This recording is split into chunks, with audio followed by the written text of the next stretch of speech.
Drugs की गिरफ्त में फंसती युवा पीढ़ी। जी हां, कॉलेज कैंपस में बढ़ती नशे की घुसपैठ और हॉस्टल तक पहुंच चुका है नार्को नेटवर्क। केरलम में हालात इतने गंभीर हो चुके हैं कि सरकार को बड़ा एक्शन लेना पड़ा है। मुख्यमंत्री ने पुलिस को खुली छूट दे दी है। अब नशे के सौदागरों की तलाश में पुलिस सीधे कॉलेज, हॉस्टल और शैक्षणिक संस्थानों तक पहुंचेगी। देखिए जरा।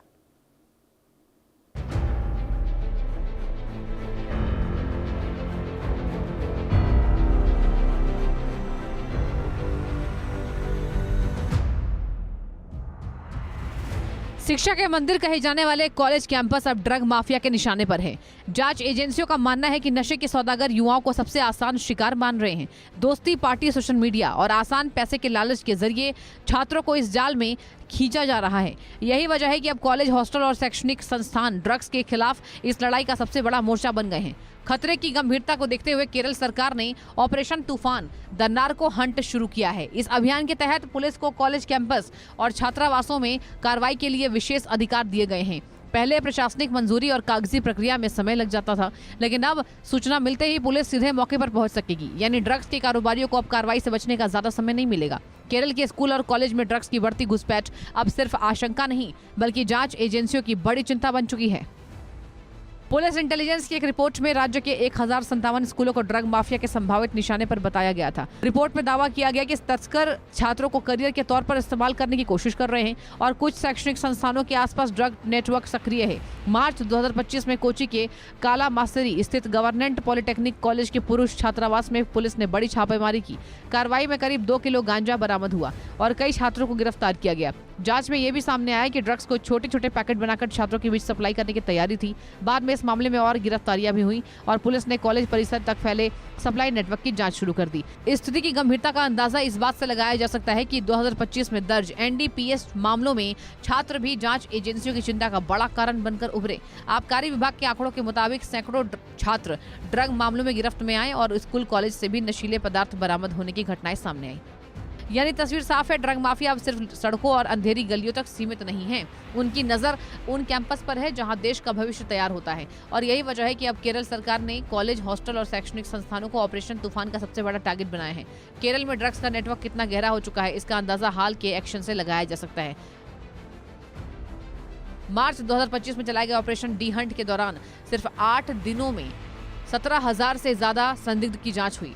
2,762 केस दर्ज किए गए और 2,854 लोगों को गिरफ्तार किया जा चुका है। कार्रवाई के दौरान एमडीएमए, गांजा, हेरोइन और दूसरे मादक पदार्थ बड़ी मात्रा में बरामद किए गए हैं। मार्च 2025 में ही एक और विशेष अभियान में 251 ड्रग पेडलर को गिरफ्तार किया जा चुका है और 236 मामले दर्ज हुए। पुलिस ने गांजा, एमडीएमए और अन्य नशीले पदार्थ जब्त किए। जुलाई 2025 में एनसीबी ने कोची से जुड़े एक अंतर्राष्ट्रीय डार्क नेट ड्रग रैकेट का भंडाफोड़ किया। इस कार्रवाई में 1100 से ज्यादा LSD ब्लॉट, केटामाइन और करीब 70 लाख रुपए की क्रिप्टो करेंसी बरामद हुए। जांच एजेंसी के मुताबिक यह देश के बड़े ऑनलाइन ड्रग नेटवर्क में से एक था। ड्रग्स का साया सिर्फ सड़कों तक नहीं पहुंचा, बल्कि मनोरंजन जगत पर भी चर्चा का विषय बना हुआ है। 2025 में मलयालम अभिनेता शाइन टॉम चाको का नाम ड्रग जांच में सामने आया और उनसे पूछताछ भी हुई। हालांकि बाद में फॉरेंसिक जांच में उनके खिलाफ ड्रग सेवन के सबूत नहीं मिले और मामला कमजोर पड़ गया। जाहिर है कि ड्रग्स का नेटवर्क सिर्फ गली मोहल्लों तक सीमित नहीं है। इसकी पहुंच college, campus, social media, high profile पार्टियां और अंतर्राष्ट्रीय नेटवर्क तक फैल चुकी हैं। यही वजह है कि अब केरल सरकार ने ऑपरेशन तूफान के जरिए पूरे नार्को इकोसिस्टम पर एक साथ प्रहार करने की रणनीति बनाई है। जांच एजेंसियों के सामने सबसे बड़ी चुनौती ये है कि ड्रग नेटवर्क अब डिजिटल हो चुका है। Social media platform, encrypted chat group और ऑनलाइन नेटवर्क के जरिए युवाओं तक पहुंच बनाई जा रही है। यही वजह है कि अब साइबर पेट्रोल यूनिट्स को भी सक्रिय किया गया है। लक्ष्य साफ है, ड्रग्स के कारोबारियों को सड़क पर भी पकड़ना है और स्क्रीन के पीछे भी।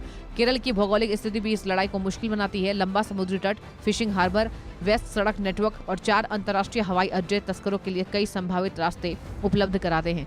सुरक्षा एजेंसियों का मानना है कि जमीन, समुद्र और हवाई मार्गों का इस्तेमाल कर राज्य में नशे की खेप पहुंचाई जा रही है। यानी ये लड़ाई सिर्फ स्थानीय पेडलर के खिलाफ नहीं, बल्कि पूरे सप्लाई नेटवर्क के खिलाफ है। ये सिर्फ एक ड्रग्स के खिलाफ अभियान नहीं है, बल्कि एक पूरी पीढ़ी को बचाने की कोशिश है। केरला सरकार ने एक आदेश दिया है, अब जो भी ड्रग्स के अड्डे होते हैं, जिस तरह से कॉलेजेस हो, कैंपसेस हो या प्राइवेट पार्टीज के अड्डे हो, अभी उनके लिए सुरक्षित नहीं रहेंगे। और केरला सरकार काफ़ी सीरियस है इस मामले को लेके। केरला सरकार ने आदेश दिया है कि कंसर्न डिपार्टमेंट्स को कि जो भी ग्राउंड लेवल के जो ड्रग सप्लायर्स है उन लोगों के ऊपर कड़ी निगरानी रखी है और पूरी तरह से कोशिश है कि इस ड्रग्स कैंपेन को, पूरी ड्रग्स को ग्राउंड लेवल से ख़त्म करने की कोशिश किया जा रहा है। और सरकार ये भी बताई है कि जो भी इट्स ड्रग्स इंफॉर्मेशन देते हैं उनका जो भी इंफॉर्मेशन देते हैं उनको काफ़ी गुप्त लगाया जाता है, उनकी पूरी सिक्योरिटी सरकार के तरफ से दी जाती है। और आगे देखना है किस तरह से केरला सरकार काफ़ी सीरियस ड्रग्स को इरेडिकेट करने के लिए केरला में कोशिश किया जा रहा है। और ये भी पुलिस को ये भी आदेश दिया गया है, खास तौर पर जो 5 स्टार होटल्स होते हैं और प्राइवेट पार्टीज़ के एरियाज होते हैं, रिजॉर्ट्स होते हैं, उन लोगों के ऊपर कड़ी निगरानी रखी हुई है। यहाँ से जो भी ग्राउंड लेवल के जो भी ड्रग सप्लायर होते हैं, जो भी ड्रग्स सप्लाई करते हैं, उन लोगों को ग्राउंड लेवल से एरेडिकेट करने की पूरी तरह से केरला सरकार की कोशिश चल रही है। कैमरा पर्सन के साथ राज किरण, केरला से। यह सिर्फ ड्रग्स के खिलाफ अभियान नहीं बल्कि एक पूरी तो बिल्कुल कहीं ना कहीं देखिए, जब ये घटना सामने आई है उसके बाद जांच एजेंसियां भी काफी